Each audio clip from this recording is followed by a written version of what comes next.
దేవుని లేఖనాల్లో ఈ దినాన సృష్టించబడిన మనము అనగా దేవుని పోలిక చొప్పున కలిగిన మనము మన జీవితాలలో మనం ఏమై కలిగి ఉన్నాం? సృష్టికర్త అయిన అధికారము కలిగిన ప్రభు.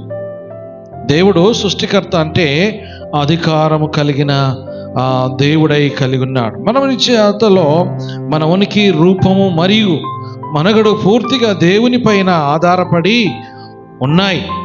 ఈ సృష్టి అంతా కూడా దేవుని మీద ఆధారం పడి ఉన్నాయని దేవుని వాక్యములు చూస్తున్నాం. మరియు మనలను కేవలము సృష్టించడమే కాదు కానీ తండ్రిలాగా మనలను ఆయన కుమారులుగా మరి ఆయన చేతి పని అయి ఉన్నాము. ఆయన తండ్రి అయి ఉన్నాడు, మనమందరం కూడా ఆయన కుమారులై ఆయన చేతి పని